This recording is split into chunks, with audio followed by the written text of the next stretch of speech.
night may be long and the dark may be deep, but the answers are there to be found. Whether it's the normal, the abnormal, or the paranormal, you're in the right place. Let's go beyond reality.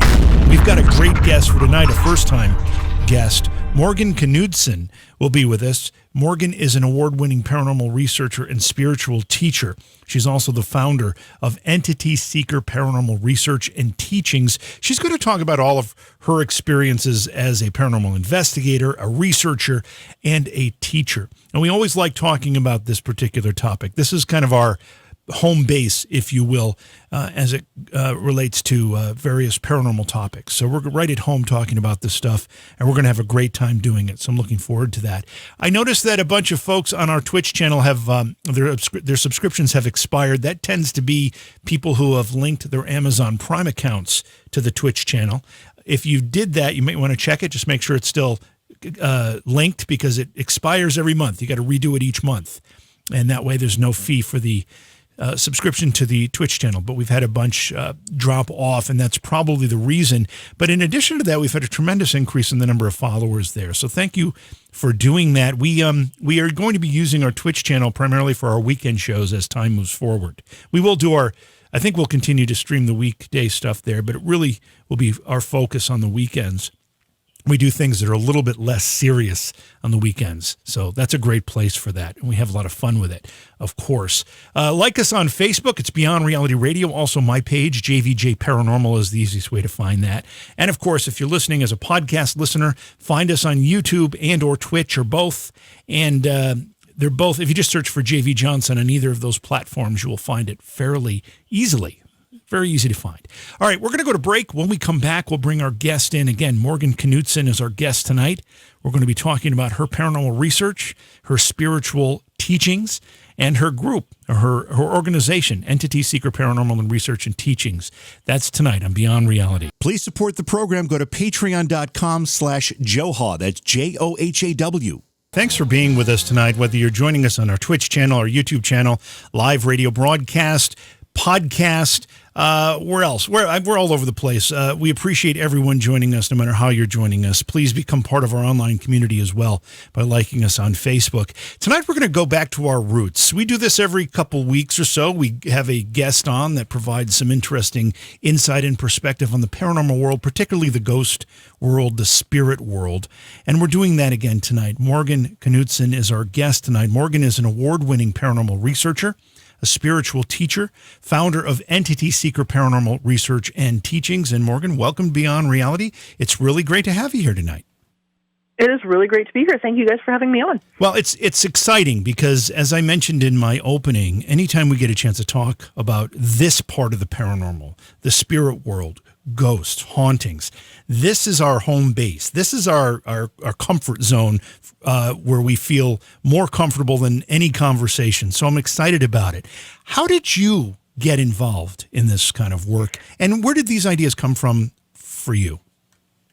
Well, it's just so interesting because when I was really young, I was about 9 years old, and I had a very interesting encounter that, at the time, being only 9, just scared the living crap out of me. But it made me extremely curious as well, and to just continue to look into what exactly I did experience. And when I began to look at this stuff through the eyes of curiosity rather than fear, it became a real fascination.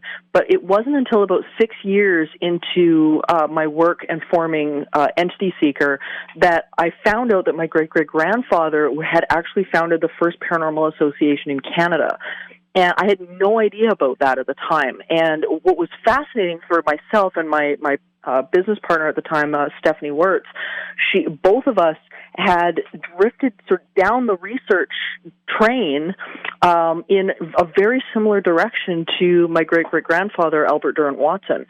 So it's been very interesting for me. 9 years old, that's when this world became, I guess, open to you?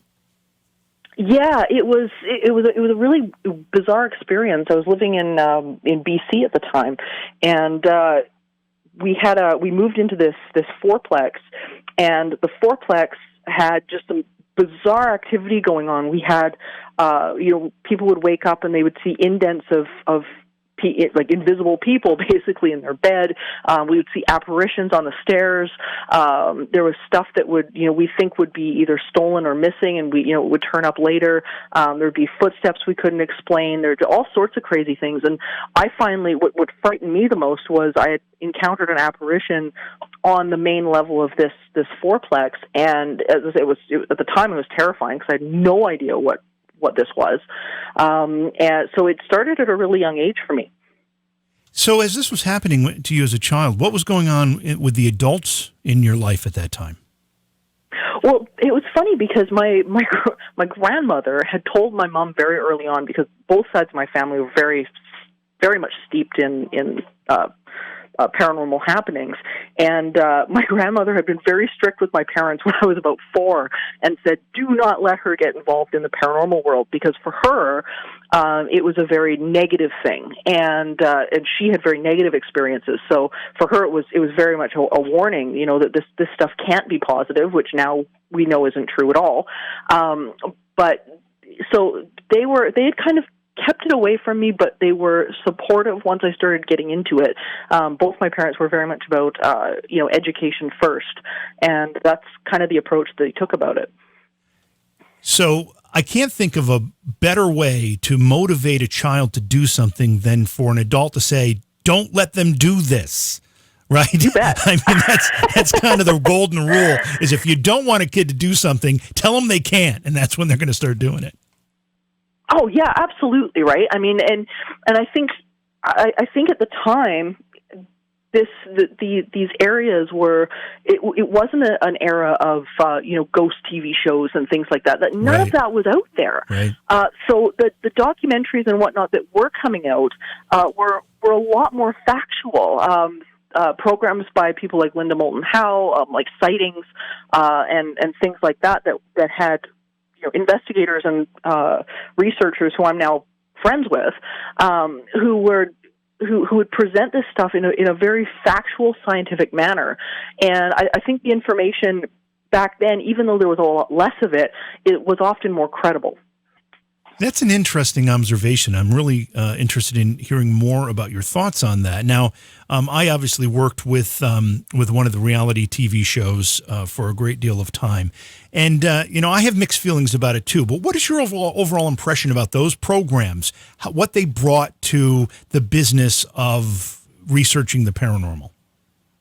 Well, I think there's a number of different programs that are out there that fall into various categories. I mean, you've got the programs similar to the ones that I'm on, like Haunted Hospitals or Paranormal 911, mm-hmm. Or Sightings for that matter, who were documenting people's experiences. And then, of course, you've got the sort of the ghost hunting shows, which are more about the thrill seeking and stuff like that.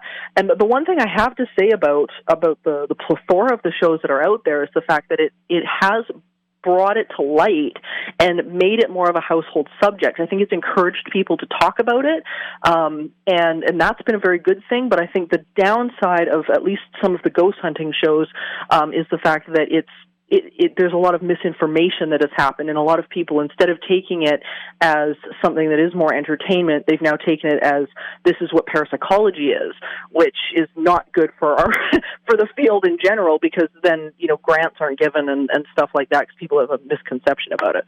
Yeah, I think that's the overall consensus too of people who are in this business in a serious way. And when I say business, I don't mean from a monetary sense. I mean just from a passion sense and an effort sense. But yeah, I think it's moved much of the conversation from maybe the corners of a room to the dining room table or the kitchen table, and these conversations have kind of come out of the shadows, which can't help but improve awareness and our overall effort to get answers. Yeah, and I think people, as long as they're viewing this stuff with investigatory spirit, that they're recognizing of the fact that much of this it has been set up as entertainment and things like that. I think that's the important thing. For me, where the line gets drawn is when people start pushing, the sort of the ghost hunting format as factual, and that's parapsychological research. And that, to me, is where the line gets blurred, because when I'm dealing with clients or I'm teaching, because I do a lot of post-secondary work and things like that, there's a lot of stereotypes that I end up having to break down and break through before I can even start the lesson. So that can be a little bit frustrating. And the fact that they are typically highlighting the negative stuff, and they miss this glorious side of paranormal research, which is positive and inspirational, and they tend to miss it. What do you think about people who just like to do it, maybe not on a regular basis, but maybe they'll go to an event and do a little bit of ghost hunting because they like the thrill of it? Yeah, and I think because it is thrilling. I mean, that this world that we live in is so magical, and I think people need to be able to experience this stuff and have that exposure to it. I think that's awesome. As I say, I think my only concern with stuff like that is just to make sure that people are getting educated along the way, so that they are doing it in a safe manner. They do understand the risks, and not just the emotional risks, but also the physical risks. Sure. Like we hear of people breaking into buildings and stuff like this, and it's like, no, that can't be happening. As somebody who's done a lot of those events as a host and as an investigator and led people on investigations, I'll have other people who take it very, very seriously come up to me and say, that woman over there who said she felt, her hair move or whatever, I was standing right next to her and I didn't see anything happen, and you probably should have called that out. And I said, you know what? No, these people come here. They want to have an experience. They're paying to have an experience of some kind. I'm not going to ruin it for them. Let them have their experience however they feel it should happen. We talk about the serious stuff in the lectures during the day. Let them have their little experience here. There's no harm in that. No, I agree completely. And the thing is when you get into defining experience, we really can't define other people's experience. You can have two people looking at the same color, and they'll turn around and one will say it's purple and the other one will say it's blue. Right. And neither is wrong. So, when we get into even the idea of saying, okay, well, this person's saying this, but it didn't happen, we've got to be really careful about that, because just because somebody's experiencing one reality doesn't necessarily someone else isn't experiencing a different one. And our perception really is our truth. Whether it's the narrative is right or not, we've got to be really careful about how we are labeling people's experiences, whether it be right, wrong, or otherwise, because we're just often not in their shoes. Yeah, that's a great point. So you were kind of introduced to this at 9 years old, a lot of activity around you. And at some point along the way, you decided to take a more serious look at it. A lot of people are curious. Not everybody decides to go out and try to find some real answers. So tell us a little bit more about how that decision came about, and also give us more information about your great-grandfather. Yeah, sure. So it was interesting, because as I kind of went along in life, it was a subject matter that it just absolutely fascinated me, because I think it's something we've been taught all our lives just shouldn't happen. And when it does happen, for me, I've always been really big into education and learning. And I really delved into this because I thought, I gotta know what's going on. And so as I went along, I ended up meeting Stephanie, who formed Entity Seeker with me years later, and the two of us we kind of put our childhoods on hold. We didn't go to the school dances. We weren't doing the hanging out at malls. We weren't doing that stuff. We were usually at her place, and we were going through books and programs and doing whatever we could. And we were kind of getting our education really early on. And when we knew we had something that was interesting was when we discovered a very clear pattern between the people who were experiencing this stuff, the type of activity that they were experiencing, and their emotional state. And when we began to make that correlation, we knew we had something to move on, and Entity Seeker kind of was born from that. But my great-great-grandfather, and at that point I had no idea about him, but when we did get a hold of his books, we found that he had basically come to that same conclusion. And so that was really interesting for me. And Albert Durant Watson was a very noted physician in Ontario, here in Canada. He was a historical figure, very well thought of, and he basically put his career on the line because he got into parapsychology. He had some very interesting seance-type sittings with a fellow by the name of Louis Benjamin. This was the early 1900s, and he really put his career on the line to say, look, there's something to this.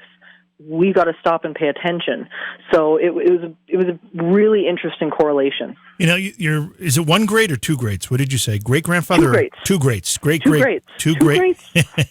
Great great grandfather. He's he's one of a very select but very important group of people. Many of them were physicians.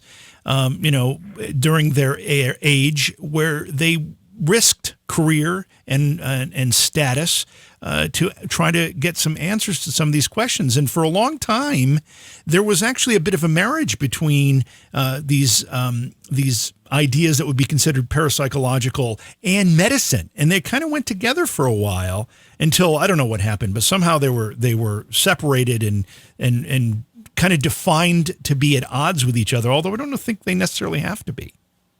No, I don't think they are at all. And I think we're starting to see now in the medical profession, we're starting to see that kind of meld back together again. But you're right, like right back, even during the evolution of the Society of Psychical Research and organizations like that, you even got people like Sigmund Freud who got extremely interested in it, but he wasn't willing to put his toes in too far because he didn't want to wreck his reputation and whatnot. But but Carl Jung, of course, his being almost like an apprentice with him, he went forward full tilt with it. So, I mean, it was a really interesting time period where like they wanted to step into it. They weren't sure how far to go, but you had all these big names like Podmore and Myers and whatnot who delved right into this, and I mean they just became the foundation for parapsychology. Albert Durant Watson was one of those people in Canada. And oftentimes, unfortunately, the Canadian history side of it just kind of gets overlooked. So when you started to do work in this field, did you set out to do that because you were looking for some, what we would call scientific answers to these questions? Or was it more of an effort to help people that had been experiencing some of these things? Or were you looking for experiences of your own? I think it was a little bit of all of the above. Mm-hmm. Stephanie and I were both absolutely fascinated with some of the things that we were seeing and coming up with. But when we began to realize that people had more say and more power in what they were experiencing than what was initially thought, that really spurred us on to start sharing what we had uncovered. And so we started doing these sort of small lectures here and there, and just presenting our findings to anybody that would listen. And once we started getting into the investigation realm and taking on clients and stuff like that, then people were starting to see extreme results very quickly. And at that point, we knew, okay, we've got something that's valuable here that's absolutely worth sharing. So I think it was a combination of all of them. Our guest tonight is Morgan Knudsen, and her website is entityseeker.ca for Canada.ca, entityseeker.ca. Morgan, do you consider yourself sensitive or an empath at all? I don't think necessarily like I wouldn't put a label on it, but what I found is that, people kind of make the mistake of thinking that, you have to be some sort of special person to be tuned in or be intuitive and stuff like that. And I haven't found that really to be the case at all. There's been definitely correlations between certain personality traits and people who are more sensitive. And I can definitely say I've had some pretty amazing experiences through meditation and stuff like that. But I don't know if I put a label on myself. I think that can be, when it comes to this kind of work, a blessing and a curse. I think sometimes the best way to do any kind of research when it comes to this is to have a very clear mind and just use your eyes and your ears and just pay attention. Sometimes sensitives kind of get consumed with other things, emotions, and they can miss things. I've seen it happen before. So I think it can help at times, but can also get in the way at times. Yeah, I've had people ask me before, what's the one piece of advice that you give to an investigator? And every single time it's know thyself. And I think the more that we understand who we are, how we feel, and understanding that emotional connection between our state of being, our unhealed stuff, our wounds, and the reflection that we get back from the world. The more that we can understand how much of that emotional state and that energy that we put out there, how much of it gets reflected back, it really begins to make a statement as to who we are and how we move forward. So I always say to people, if you're going to get into this, know yourself, heal your stuff, get yourself centered, and then move forward from that place of curiosity and fun and joy, and then you're going to have a lot better experience. Well, this is probably then picking up on that very point, and I think you may have answered this question that I'm about to ask, but if you did, then if you could just go a little more deeply into the answer, I'd appreciate it. But you are quoted as saying something, I kind of paraphrase it here, but managing who you are on the inside directly impacts what you experience on the outside. That's kind of what you just said, but how does it apply to the paranormal? Yeah, once Stephanie and I realized that there was a correlation with how people are moving through the world. You know, we all have a way of being in the world, and with some people, it can be a lot of unhealed stuff. We tend to drag our traumas from one incident to another incident. And what's been fascinating for me is to look at the correlation between people's emotional states, where they are on that emotional spectrum. So I always use the example of a radio dial. If you think of, the worst of the worst being at the one end, like depression and grief and things like that, all the way up to frustration, and then maybe hope and joy and passion right on the far end. And what we began to notice is that the people who are on that negative end of the spectrum, just generally, I mean, everybody has a bad day, but I mean people that are kind of they kind of drag their stuff from one incident to the next. And those people were the ones that seemed to be resonating, almost like a radio station, with the negative phenomenon that was going on. Every single one of them had something was going on within them that was either attracting or creating, or both, the phenomenon that was going on in the house. And then you had on the other end of the spectrum, the people who were dealing with the amazingly cool stuff, the visits from relatives and the encounters that were just really great to experience. They were kind of bipping along pretty well in life. They were a little bit more easygoing. They were having fun with their life. They found their passions. They had a completely different way of being in the world.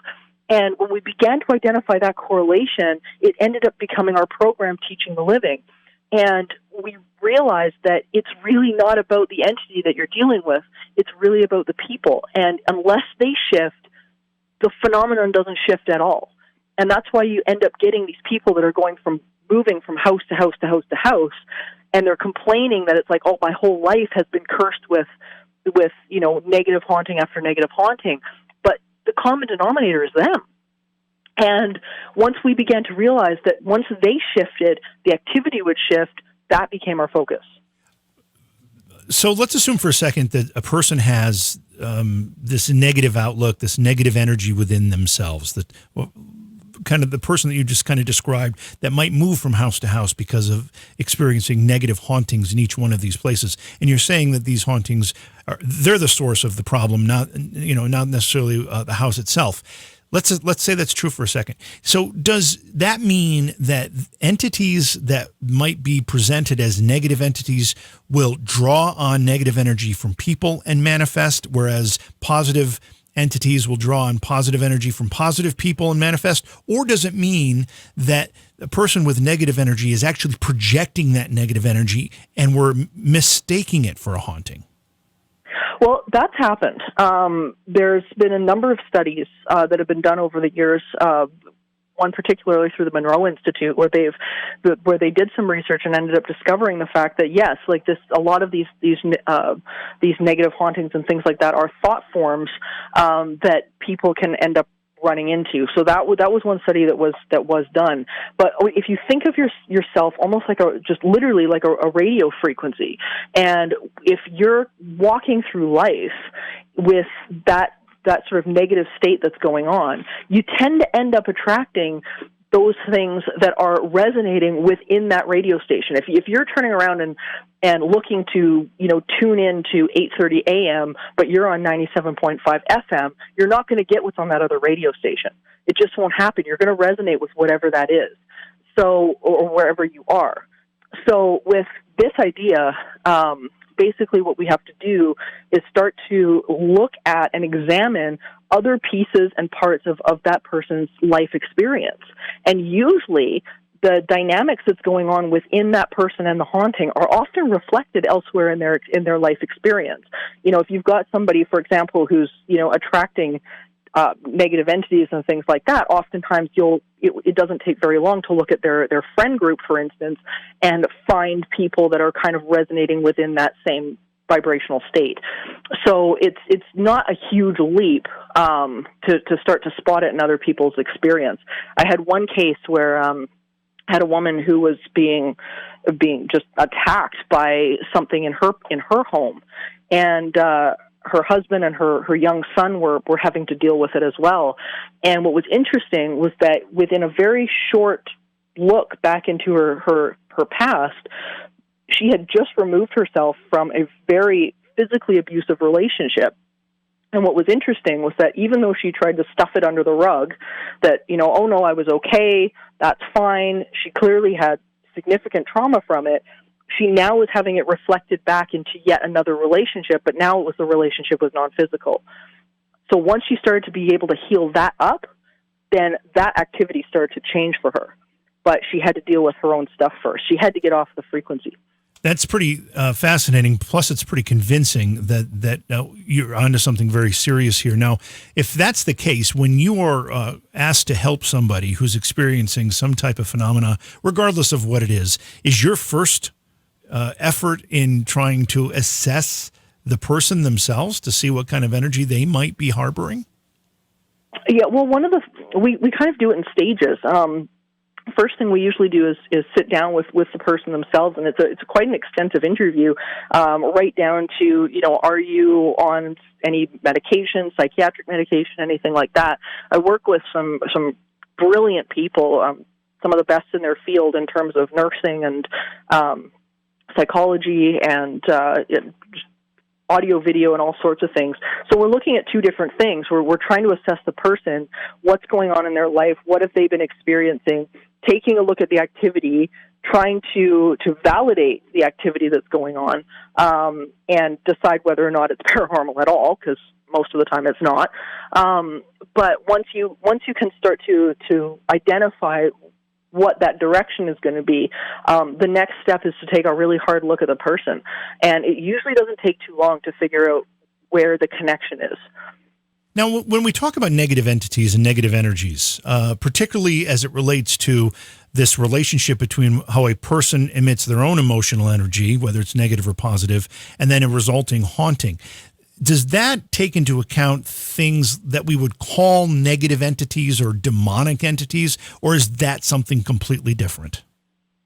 Well, I think every religion and a lot of faith groups have a different name for it, and I think a lot of them have tried to explain a lot of these things in various different ways. So, you hear about the demons or jinn or Wendigo and all of these different titles for these things. But if you look at the phenomenon is often the same. So, ultimately, we don't know what these things are. There's no, litmus test for this. There's no ghost meter, as much as we'd like to think there is. So, we don't know what they're made of. But we can start to take a look at the studies that have been done, and as they like these different institutions, and begin to realize that there's definitely some sort of intelligence that's there. I started to veer away from the question of what and start to look at the why. I was starting to look more at the behavior. What is it that people are doing that is instigating this activity? What are the common points? How are these things being triggered in their interactions with people? Because I don't know if we're going to get the answer to the question of what. I think that when the day we do, we can all retire and go off to some tropical island and drink drinks with little umbrellas in them for the rest of our lives, right? I'm okay with that. You've been doing this for quite some time, and do you often go on what we would call paranormal investigations, or is your work more focused on working with people? We've done a fair amount of investigations over the years. My favorite thing to do is teach. I absolutely love it. The not being able to do live shows over the last number of months here has been rough. I love to be able to get into the classroom. I teach in a lot of the social work and psychology programs here in Alberta, and teach this program actually to a lot of the especially the Aboriginal social workers who are very spiritual and run into this kind of thing somewhat frequently. So I do a lot of that. I do a lot of teaching at the live conventions and stuff like that. And I love being able to interact with peers and new faces and whatnot, and see the aha moments in people's faces. But I love the investigation side of it as well. And I've been so fortunate to see some pretty incredible stuff over the years. Yeah, and what do you say to somebody who comes up to you, knows what you do, and says, that's just crazy talk, there's no such thing, never happens? What do you say to someone like that? What I find the most interesting about those people is that oftentimes it's one of two things. It's either they don't have enough information, or they've had information from the wrong sources. They're not looking at the universities like Edinburgh and Oxford and Northampton, all of these major universities, Princeton and Yale, that are doing a lot of the parapsychology work. They have no idea about it, or they are extremely fearful.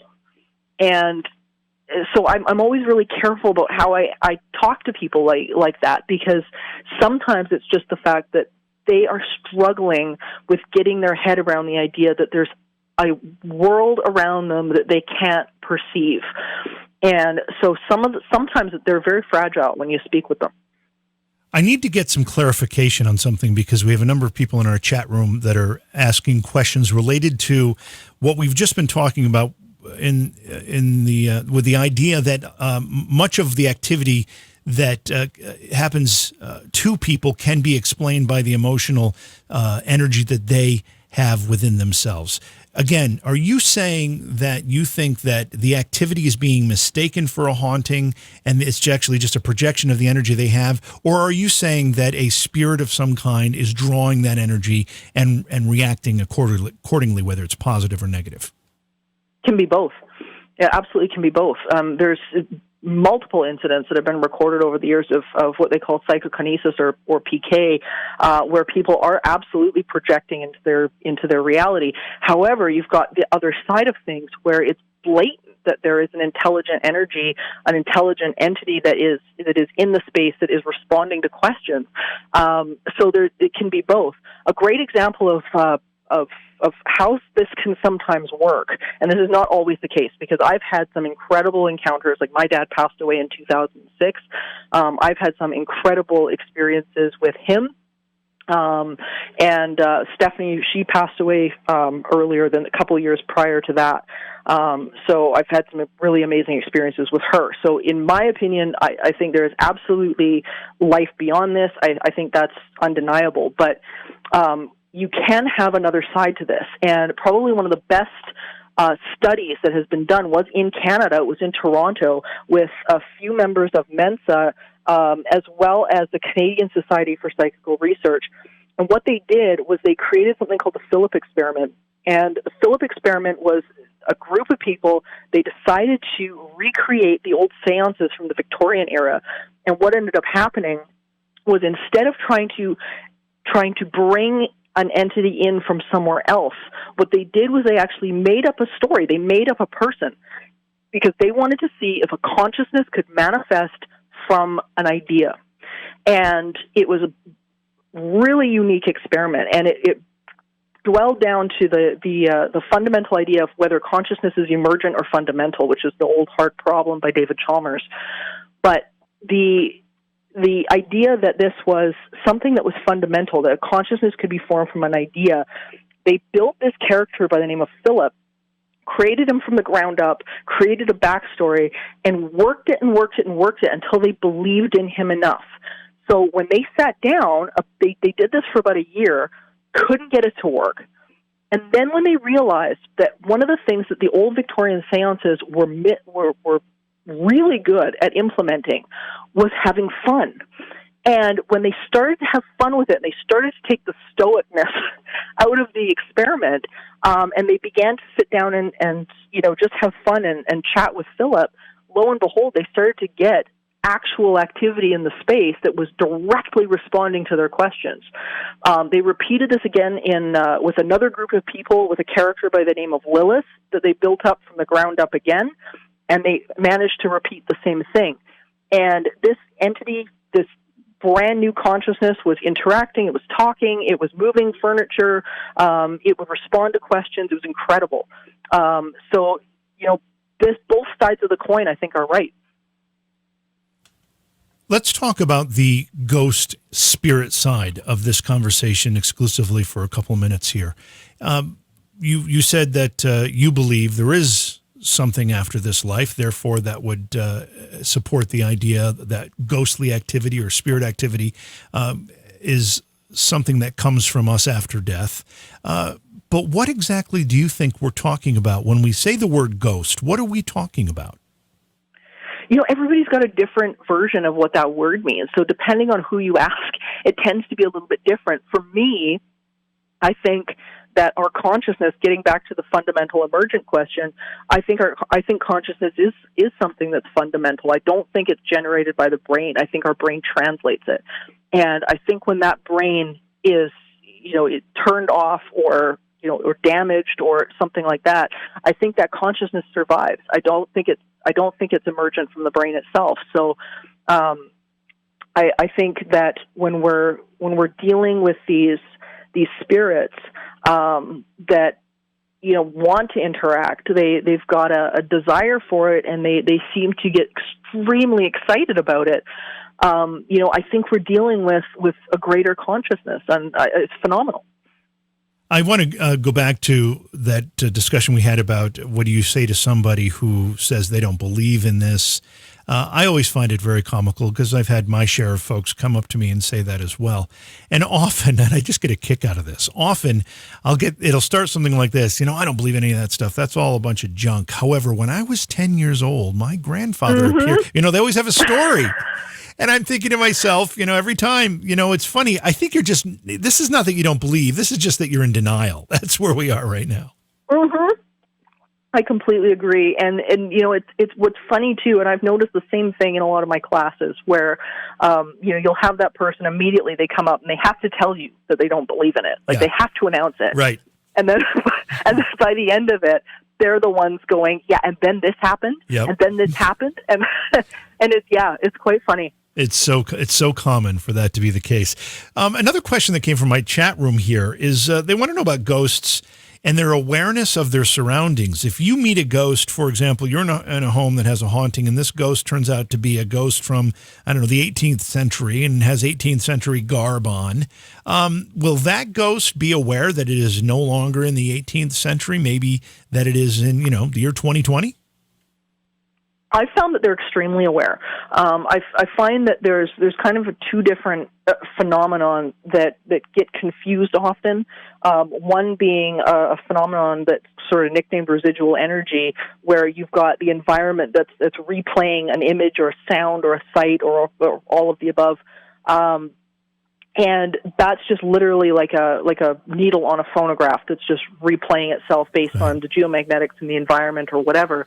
But when we've got something that is intelligent and is interacting in real time, I find them incredibly aware and incredibly insightful. Usually smarter than the people in the room. Sometimes that doesn't take much. I'm just true. kidding. I'm saying it's true. Have you ever had an experience or researched something and gotten an answer that made you second guess doing this kind of work? In other words, either scared you to the point where, wow, I'm messing with something here I shouldn't be messing with, or has that never happened to you? I don't think I've ever been in a situation where I've regretted going into something. I'm usually extremely careful about that. When we started to really delve into some of the First Nations paranormal incidents that have happened over the centuries. I've always been very careful to be extremely respectful and to be aware that there's stuff that they are familiar with and aware of that I still have yet to learn.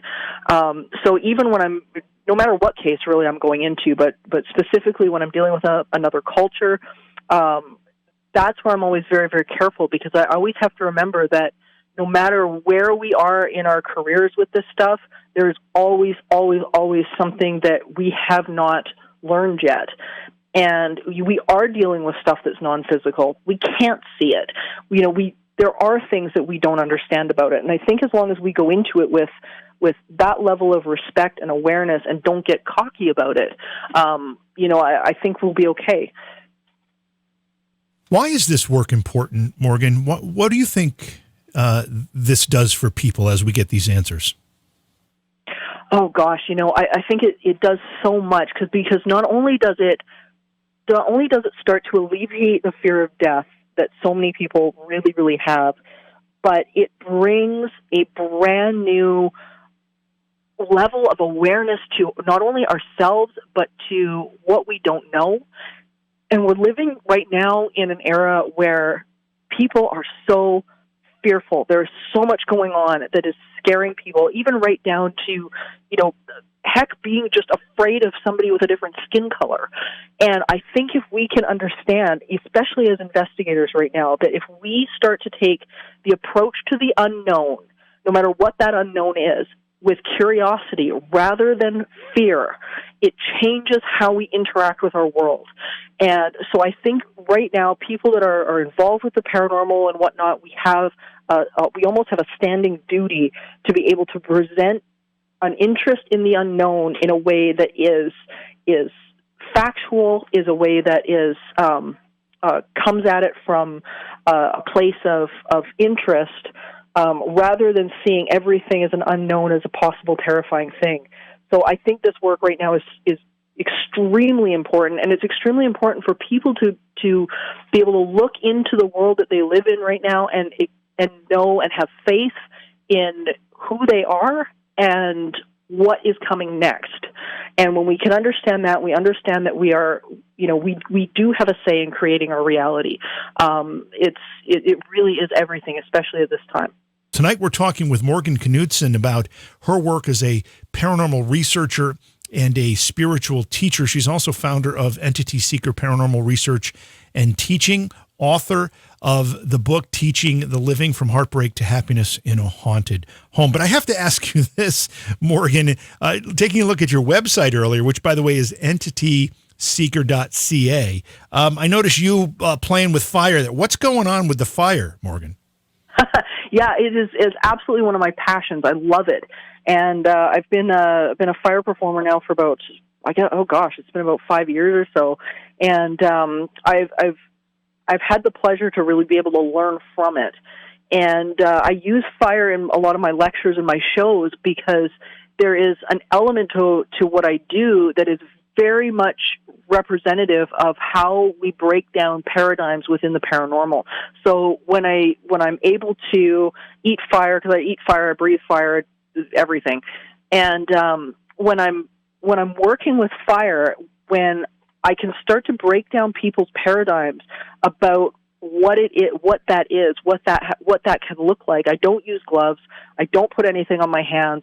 I just use pure science and pure intuition with it. And when I can break down people's paradigms about something that is such a core gut-level reaction, then I can also start to break people's paradigms down about the paranormal as well. So oftentimes I will start a lecture or something like that with a fire demonstration and a challenge to people saying, if I can break down your paradigm about fire, then you've got to listen to me through the rest of it. Wow. And usually I'm successful. So yeah, I had somebody on the show, actually, I think she was a returning guest. She was on a couple of times, who used fire walking, walking over hot coals or whatever it happens to be, as part of her paranormal work too. So I find that interesting. I understand that. I understand how the concept, how it works. It's just not something I ever would have thought of if it wasn't presented to me by her and now you. It's a great tool, because fire in and of itself is it brings such a raw emotion out of us. It's so primal, and it's something that people often think of as very chaotic, and yet it's something that is very cleansing. It's very healing, and it's so meditative. There's a stillness about fire, like throughout it's got lots of motion.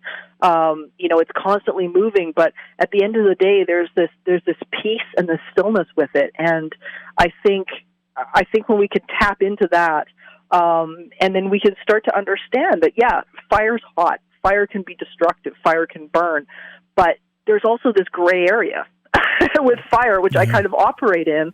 And when you can see that there's this gray area with something we've been drilled into as kids, that, it is destructive, that's it, it's too hot, don't touch it. Well, there is a gray area, and, you can manipulate it. It is malleable. And when we can understand that paradigm, even though it has some truth to it, is kind of wrong, then we can start to break down other people's beliefs as well, including, ghosts don't exist, this can't happen, there's no such thing as the paranormal. Another question from our chat room. They want to know if you've ever had an attachment or some type of spiritual hitchhiker follow you home. And if you have, what did you do about it? I never have. And once you can start to really understand this concept of, where you are on that radio dial really does determine what activity or what type of activity that you're going to be attracting. You really can start to control your environment a little bit better. So mainly what I do if I'm experiencing or going into a haunted place or something like that, right beforehand, I usually do what they call writing a rampage of appreciation. So I basically write a paragraph on something that makes me really happy or really excited, something that gets me into a really good headspace, so that when I go in there, then my frequency on that radio dial is pretty high. So I've never had a problem that way. Now, that being said, I have lived with some pretty crazy stuff. I went through a period of my life back when I was in my early 20s where I'd been homeless, and I was in a really terrible emotional state and whatnot, and I ended up moving in and living with an entity in an apartment that was crazy. It was malicious, it was nasty, and it was not fun. So another question from the chat room. We often refer to it as the veil, this somewhat of a barrier between our world and the spirit world. Is there really such a barrier, and can we explain what it might be? I don't think there is a barrier. I think our barrier is rooted in our own perception. I think I think our brains are meant to perceive our reality in a way that we can handle it. The best explanation or example that I've had about this was actually from one of the chief neurologists in the Toronto University. His name's Dr. Morris Friedman. And he was doing this really interesting research about people who've had Alzheimer's or brain damage and their level of perception of paranormal experiences. And what he discovered, and the paper is available if anybody wants to read about this, it's available online. Basically what he discovered is that the brain is almost like a filter, or like a camera with filters in it. And the reason why we can take a picture and get a clear picture of our world is because our cameras have different filters, like UV filters and things like that, so that we can block out all the frequencies that we don't want in order to get the picture that we get. But if you start taking those filters out, you end up getting this really weird-looking picture. They kind of come out pink and really bright and overexposed. And what he discovered was that a lot of people that were having, that either had brain injuries or had Alzheimer's or whatnot, were reporting a higher level of paranormal activity. And what he began to realize was that sometimes that brain damage was breaking those filters in the brain. And so it was really interesting. And kids, they tend to experience more. The terminally ill tend to experience more. And they began to realize that it has to do with almost these perceptive filters in the brain. So I don't think the veil is necessarily something that's a physical thing, but I think it's got something to do with how we're perceiving things. You've done a lot of television work. You mentioned a little bit of it earlier in our discussion. Talk to us a little bit about some of the shows you've been involved with, what you like about it, maybe what you don't like about it. Yeah, I've been so lucky. I've worked with some really amazing people. I started off very early on. I've done TV shows for about 20 years, and the first major show I did was A Haunting on Discovery Channel, and the team was absolutely fantastic. Just New Dominion Pictures, they did a brilliant job.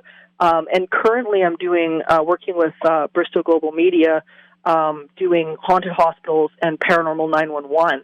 And those shows have really been life-changing for me in a lot of ways, because they have been trying to give a voice to the physicians and first responders and nurses who normally cannot tell their story for fear of ridicule or for fear of losing their job.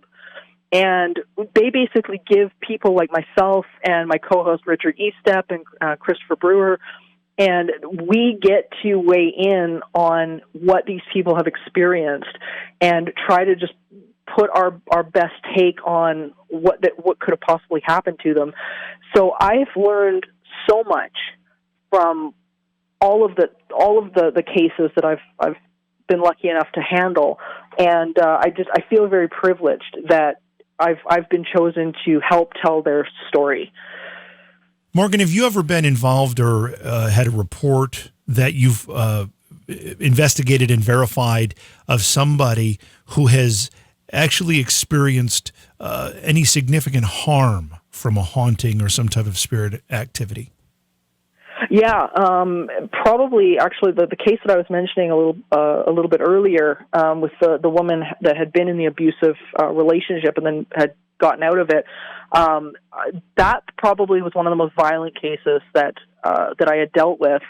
She had gotten into a new relationship with a new guy who was great, and they'd had a son who was young at the time. He was about 2, and that case was pretty nasty. She had gotten kicked, punched, bitten, scratched, the works, and the entity would often turn on the son because, of course, kids learn from their parents and tend to mimic the emotional states of their parents. So he ended up to be a target as well, and it got bad enough that the family ended up living in their van, and they would not go in the house anymore. It was awful.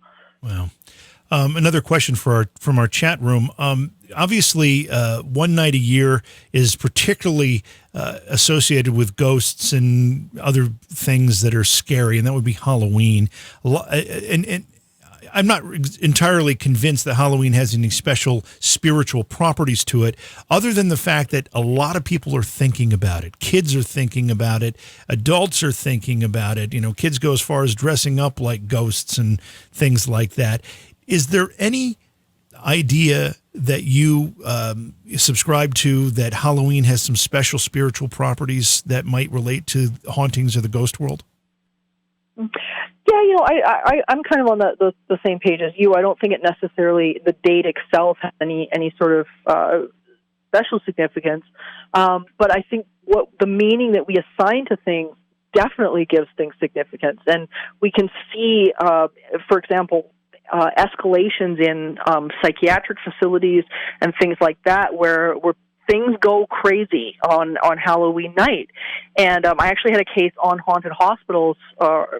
This was, I think it was last season, where that was exactly what had happened, was that everybody went a little Looney Tune when they were, when Halloween showed up, because it held such a stigma for so many people, and it caused a lot of anxiety, a lot of fear, and things like that. So, I mean, I don't think it necessarily has to do with the date, but, as soon as people start to, again, perception is reality, they assign meaning to something, and if you believe it, you can manifest it. So I think that it's more tied in with something like that. We're going through a particularly unusual time, and I would say it's maybe something the world hasn't seen for about 100 years, and I'm talking about, the 1917, 1918 Spanish flu epidemic. We're dealing with the COVID-19 pandemic here. Has that affected the paranormal from your perspective in the work you do, and has it in any way impacted the spirit world itself? Well, there's been a noted increase in paranormal activity, mainly because people are home. So the pandemic has been very interesting because it has caused people who have been ignoring maybe a haunting in their home or just ignoring their emotional stuff by, going to work and shoving it under the rug, and things like that. It has caused people to have to be at home and be still. And oftentimes that's when people start to notice stuff going on in their house. And of course, when you've got a pandemic or anything like that, you start to get a heightened fear state with people. So people are, experiencing oftentimes more of the negative side of things because their state of being starts to change. So I think that has definitely made an impact. But I also think that how we go forward and deal with cases has to change. It's not just a matter of, going into somebody's house anymore. I think there's going to be a change in the rule book, just as a whole as to how we move forward with stuff. But I think also the type of calls that we get, mental health-wise, is also going to shift. So I think that's something that investigators have got to be really careful of because, there's the pandemic has brought out a lot of mental health crisis and things like that. And so I think it's going to make a big shift in our world. Your book, Teaching the Living: From Heartbreak to Happiness in a Haunted Home, obviously mirrors your Teaching the Living course or program. Are they companions to one another? Do they stand alone? And how can people take advantage of both? Yeah, the program is kind of outlined in the book. The book was meant to be a standalone thing that anybody could pick up, and no matter what education level you're at, and get into it and start to understand some of the dynamics that we've talked about tonight. And the one thing that I started to do when the lockdown happened originally in March, I started to do a live stream called Spiritual Healthcare, and now I'm doing it every Wednesday. But I started to just impart the program of Teaching the Living onto the general public. The stuff that I was normally just doing with clients, I realized would really serve a lot of people if they got to understand the program and could start to do some of the stuff at home and use the tools not just for paranormal stuff, but for their lives as we experience something that we can't see, we can't actively hit or punch or lock our door, which is very similar to how people feel when they've got a negative haunting. It's a very out of control feeling, and I realized that a lot of the program of Teaching the Living very much is applicable to what a lot of people are experiencing now. And so I started just doing this free live stream for people, and it's been really, really good. Where do people find that? So people can find that on the website, entityseeker.ca, in the media video section. All of the classes are there. I think there's 116 of them now. And they're also on YouTube at youtube.com/entityseeker as well. So they're all listed, and there's some fire videos in there as well. One of the things that people almost have a universal fear of, some people have conquered it, but most people still harbor it in some fashion, is the fear of death. Is death something to be feared of in your estimation? And what should we know about death? death doesn't get easy for the living, because the living, we really are the ones with the unfinished business. We like to think it's the spirits, and it's really not. And I think it's something that we, of course, are always going to have questions about. We don't know for 100% certainty, but what I do know is that the spirits and the intelligences that I've had the privilege of interacting with have been so reassuring and so joyful, and the people and the loved ones that have come back over and over again to, clients and individuals that I've talked to that have been so affirming that no, this is not the end. And one of the best examples that I've ever been given was somebody who had an interaction, I think it was with a grandparent or something like that, and they had said, death is like somebody stepping into the next room. They're just in the next room. And I thought that was one of the most powerful things I'd ever heard. And so I firmly believe that throughout the 20 years that I've been doing this, that this is not the end. And I think death is a transition process that is not the heavy, horrible experience that we're often led to believe. So picking up on that then, people or spirits that we call ghosts that may be haunting or that are appearing and manifesting for whatever reason they choose to, are they stuck here in some fashion? Why do they remain? Yeah, and that's, I think, probably one of the biggest misnomers is the fact that, and that concept comes from a long history of cultures that have, been very fearful of death, fearful of dead bodies, because, dead bodies are dangerous, they're gross, and they've got a lot of diseases and things like that. So the fear of the dead coming back and getting stuck and whatnot was it was kind of a big problem back in the medieval times when the dead body was not disposed of properly.